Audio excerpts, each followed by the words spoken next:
Hello all and welcome back. Tons of stuff to cover again in today's video.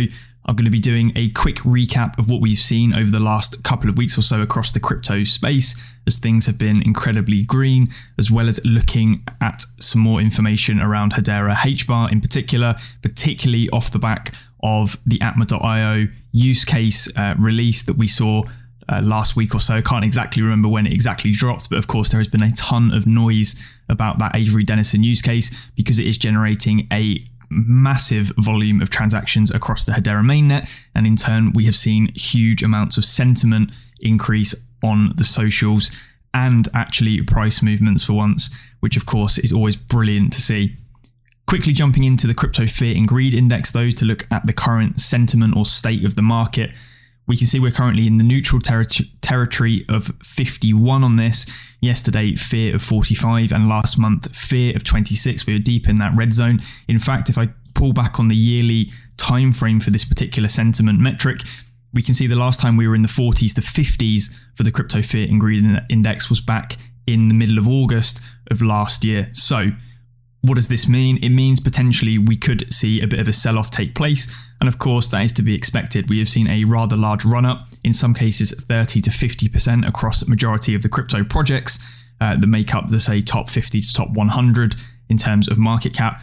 What goes up must come down eventually, and that is just part of the cyclical nature of these markets. By no means as well are we anywhere near a bull run as it currently stands. And of course, we could slide back into sort of, bear run or bearish sentiment and price movement, particularly if the global market outlook doesn't begin to change. Of course, we still have rampant inflation rates. The Fed is still aggressively targeting interest rate hikes as part of their policy.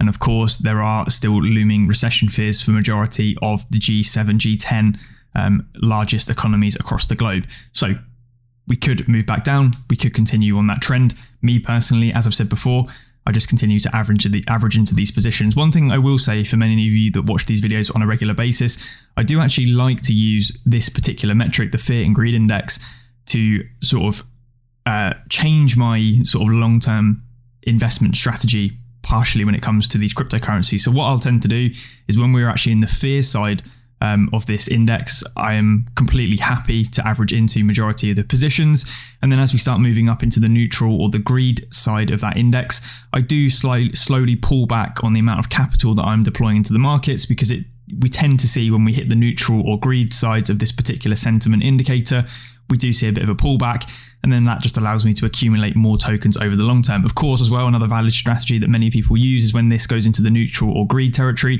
they will take profits from their positions, and then they will look to either average back in or exit or whatever they're doing. But me personally, I just use this as a bit of a ballpark, a measuring stick for me to drip feed into my positions, which of course Hedera is the biggest by a long shot. Talking of which, looking at the crypto bubbles on the weekly performance, so this is the percentage point gain over the last 7 days or so, we can see Hedera performing incredibly strongly there at 31%. And a lot of this is off the back of what has been happening at the World Economic Forum or the Davos event, particularly with the major releases on the mainnet. I did talk about this before December, and I did say that it would be a very good event for additional eyes and interest being drummed up around the Hedera chain. And of course, that actually did play out exactly as I'd spoken about previously. Many people were a bit skeptical about the Davos event, but it does appear to have done wonders for Hedera's mainnet and its offerings, as well as the Hbar token itself. If I actually filter this on the weekly performance, we can see here Hbar actually being within the top 10 comfortably in terms of performance over that weekly time period. So it just goes to show that we have actually been outperforming a majority of the cryptocurrencies throughout the space. Of course, there's been a major drawdown from that previous all-time high. I'm still accumulating because, of course, the potential is still completely unrealized in any way, shape or form for the long term of Hedera. And this will just continue. Don't forget, I looked at tweets previously from some very senior members of Hedera. This Atma.io use case is just one of 80 use cases that will be launching in Q1 of 2023. Yes, that's right. There'll be 79 other potential use cases deploying on the Hedera mainnet across Q1 of this year. If that doesn't just show the sheer scalability, sustainability, as well as potential for the Hedera chain that is being realized by many different enterprises across the globe, then I don't know what does.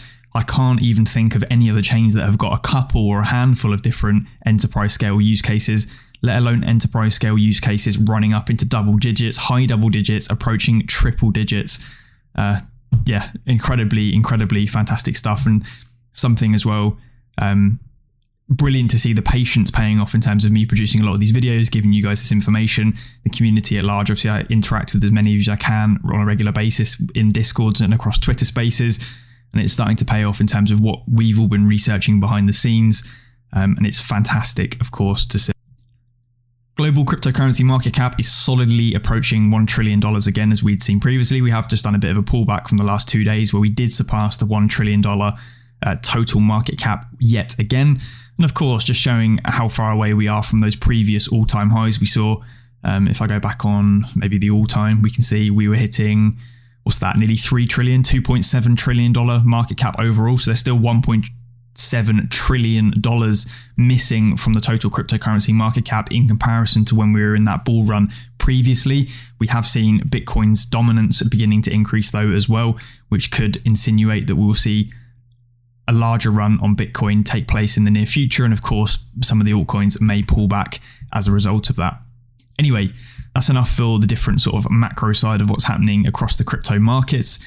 Let's take a quick dive into what has actually been happening on Hedera since I released my previous video, where I said, and I kind of put together some different bits of information, that the @io use case has gone live. We pretty much have got full confirmation now that this has fully deployed on the mainnet and will continue to ramp up transactions throughout time. Of course, hopefully reaching those billions of transactions, hundreds of billions of transactions that was touted by Avery Dennison. And I do not think that they're going to miss those metrics either. So if we go back onto the monthly time range of Metrica for the Hedera Explorer, we can see on January the 13th, roughly into January the 14th was when the use case fully deployed. And of course, that was when my video was launched. Looking over the weekly now for the transaction volume, on the week, we have seen 330 million transactions processed on the weekly, which is insane to see anyway. That looks like it. Yeah, so 330 million transactions processed on the weekly basis. Our average TPS is now hitting just shy of 550, and we have seen max transaction per second figures of over 8,000 transactions per second taking place. And of course, the majority of the transactions are coming from the HCS, which is the Hedera consensus service, and we can see those 328 million there taking place. Not only that as well, our average create to consensus time has dropped, so transactions are being processed even faster than previously via the nodes of 3.51 seconds. Live accounts as well are still continuing to perform very well. And of course, if we look at those submitted messages, it is that topic ID 1693742, which is of course Atma.io. And as I mentioned previously, potentially up to another 79 use cases deploying throughout Q1 of this particular year. Just again for some more stats, even if we flick back to the time range of 1 hour, we're seeing over or nearly 2 million transactions per hour taking place on the mainnet. For some perspective, Cardano, we are processing more transactions on a weekly basis than Cardano has done, or ADA, in its entirety of the chain's history. And Cardano is an old project going back to 2017. So we are processing more transactions on a weekly basis on Hedera Hashgraph than Cardano has managed to process across nearly 5 years. Let that sink in terms of the scalability of what Hashgraph actually delivers as a DLT network in comparison to existing layer 1 solutions. To just reiterate my point, I actually got that slightly wrong. So I'm now on Cardano scan and I'm looking at the total transactions. You can see in its entirety of the chain history since that first epoch took place, 59 million transactions have been performed on Cardano or ADA.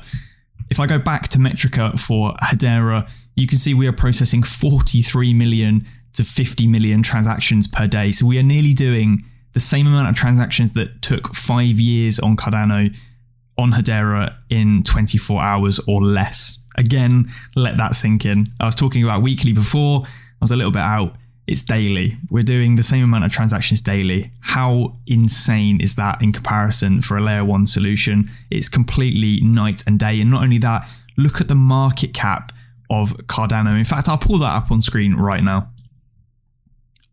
So even if we were to just take Cardano's market cap of today, and of course the market caps have shrunk significantly from the previous all-time high, one Hbar would be worth roughly $0.47 or 47 cents, and that would be a market cap of just shy of 12 billion, an upside of roughly 670%. And of course, Hbar had already hit an all-time high higher than this previously. Of course, I'm still using the current circulating supply market cap because the release schedule will change over time.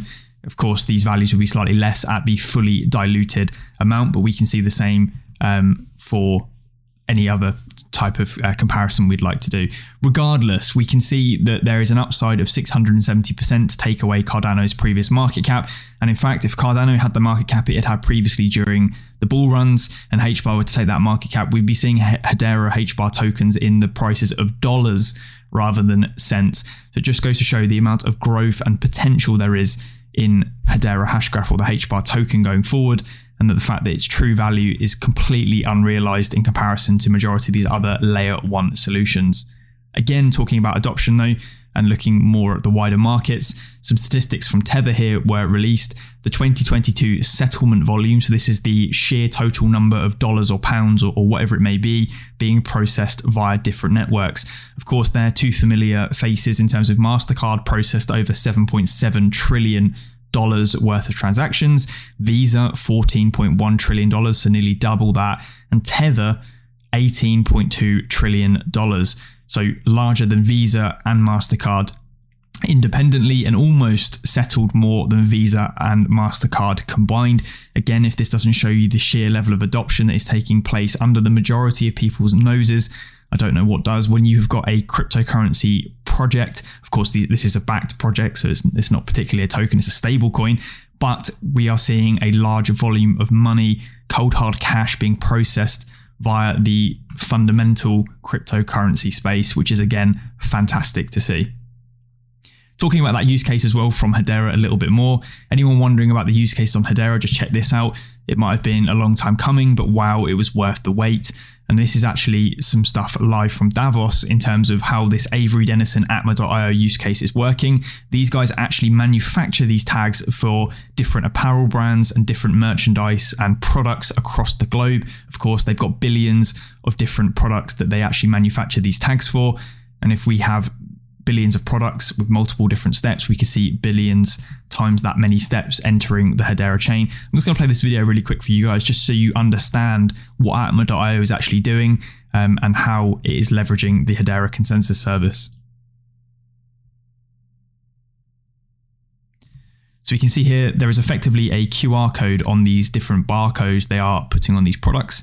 You can scan this particular QR code and it takes you to a live website, their consumer app sandbox. You can see here, it's not only giving you the information about the product, but also the different componentry of the product is being logged via Hedera consensus service. So we can see the yarn here, for example, the different care information for this particular product is also being submitted across. And then you've also got the journey that is being submitted as well. So we can see here the different times it was entered into the Hedera consensus service. Each time this barcode was scanned throughout the supply chain, a transaction has been logged in Hedera, and then you can view all of this historically because it is of course a public DLT. So you can see the shipping there with the different carbon amounts, packing, inspecting, transforming, and the rest of it, receiving, shipping, commissioning, receiving, shipping, commissioning again. And this is of course that cradle to grave use case that we talked about previously when we were deep diving into what the Atma.io use case is. So of course you can see how large scale this is, and if we may begin to see this actually rolling out, or you should hopefully begin to see this rolling out in real world products. If you pick up a product that uses labels from Atma.io, you may even begin to see these barcodes on apparel that you purchase. Of course, Atma.io work with some of the world's leading and largest clothing brands, and they are leveraging Hedera in order to provide this service for all of its customers and products alike. Amazing. I was talking about sentiment at the beginning of the video. Here is something from Block Talks. So top 5 coins by alt rank over the last 24 hours via Lunar Crush. This shouldn't be of a surprise to anyone. I've looked at Lunar Crush information previously. You can see the top influencer is Coinman the H Barbarian. Shout out to you, mate. But Hedera has been performing incredibly well across a majority of socials, and we can see that by that social sentiment score topping out for the top 5 chains. Not only that as well, we're seeing lots of different collaborations that come out of the woodwork on the decentralized finance side, as well as things like NFTs, and 𝗟𝗚𝗙𝗘𝗥𝗥𝗔𝗟𝗦 is of course leading the charge with a lot of this as well. So we can see here, this is a project called Iced Out Bulls, which I believe is home on the Solana chain, but we can see several different chains similarly reaching out to Hedera projects and people getting involved with what's going on in the Hedera space on that retail NFT side. We've recently collaborated with 𝗟𝗚𝗙𝗘𝗥𝗥𝗔𝗟𝗦 Club on Hbar. We've been watching this project for a while, and we're lucky to be blessed with a few spots to give away in our Discord. So we've got effectively Hedera NFT whitelist spots being given out to members of the Solana community. And of course, this outreach and cross exposure and things like bridges and stuff are a fantastic way to continue to grow the Hedera community, particularly in the short term, whilst those large scale enterprise use cases really do drive the transactions on the mainnet. They are one of the biggest projects on Hbar and have a great community. And of course, they are still running their whitelist giveaway. Drop 4 is yet to be announced for 𝗟𝗚𝗙𝗥𝗥𝗔𝗟𝗦, but of course it is a whitelist mechanism. To get a chance of winning a whitelist spot, you guys need to make sure that you're engaging and talking in their Discord server. They've got a really neat bot that they've self-written. I believe 𝗏 was the developer of that. Fantastic system they've got going on. And again, shout out to all 3 of those, Will, Ray and 𝗏. Keep up the good work, guys. Really seriously love the project, and I have from day 0. And I love seeing stuff like this where they're reaching out and continuing to develop and push forward the Hedera sort of space in general, particularly from their niche little corner of NFTs. And also, Ray, I do like your reg plate over there on your Tesla.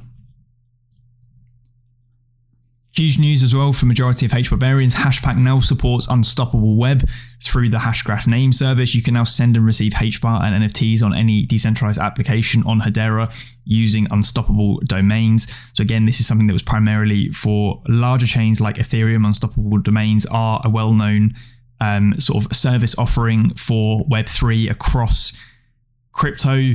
There are some significant fees to owning a domain on unstoppable domains, so I won't be doing a sort of tutorial or anything like that, but it's nice to see this integration taking place. And again, it further increases that exposure as people with unstoppable domain accounts will see options for Hedera popping up as part of their sort of domain management lists. Further to that as well, if any of you guys do use unstoppable domains and you have a 𝗟𝗚𝗥𝗥𝗔𝗟𝗦 NFT, you can actually claim a badge on unstoppable domains by using your Hashpack wallet ID. So you copy the entire thing. You effectively open up your management dashboard for your favorite unstoppable domain. You can obviously buy one. They are fairly expensive. You paste that in there on your manage tab, and then you will actually see a badge appearing on your particular profile that other people can see to show that you own one of those particular NFTs. Nice little integration there. And again, well done to the 𝗟𝗚𝗥𝗥𝗔𝗟𝗦 team for reaching out and making these collaborations take place. Of course, Hashpack as well, doing God's work behind the scenes. Crypto.com has also said the global cryptocurrency holders increased by nearly 40% to 425 million people in 2022. So only 425 million people own cryptocurrency, with a population pushing, nearly 8 billion these days. So a insignificant percentage of people hold cryptocurrency. And of course, if we're seeing growth of 40%, you're going to get a massive amount of compounding there take place over the next 5 to 10 years. And this is part of the argument I've said before in terms of cryptocurrency project valuations. You're going to see more and more people come into the space, therefore more and more capital. That total cryptocurrency market cap of 2.5 trillion that we saw, 2.7 trillion, I should say, that we saw hit in November of 2021 as the all-time high, will be blown out of the water come the next bull run, for the simple fact of that there'll be more money moving through these markets than we had previously seen. Bear that in mind when you're looking and investing into these projects going forward. Some unfortunate news as well, though, to sort of get towards wrapping up this video. The crypto firm Genesis did file for Chapter 11 bankruptcy earlier today. This is obviously going to impact any Gemini users. I believe Genesis does owe Gemini nearly $900 million, and the holding company as well for Genesis may be forced to sell off assets. So this could actually drive some negative price action over the weekend or into next week, depending on whether they begin to sell off assets. They need to raise effectively $900 million to fill the hole for Genesis, who then needs to fill the hole for Gemini. Of course, again, sad story if anyone has been using this platform. I did make a video back in, was it November or December, when the FTX FUD, or not even FUD, the FTX Black Swan event took place. I examined Genesis and Gemini under a microscope because there were rumors of an insolvency issue. And unfortunately, a few months on, those have turned out to be true. Again, not your keys, not your crypto.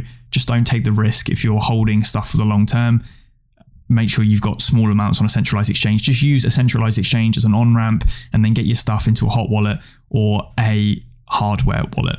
The SEC has also charged SPF with defrauding FTX investors, so hopefully he'll be serving some kind of time. Still speaks to reason whether they'll be able to make a significant or meaningful proportion of those FTX users whole again. I will keep you guys up to date on that if in case any of you did or were subjected to the defraudment of your capital, I guess, via FTX. Again, a really unsettling thing to see across the cryptocurrency space. Anyhow, this wraps up this video. I'll leave you with some words. Always, in all ways, we build. Until the next one, guys, I'll catch you then.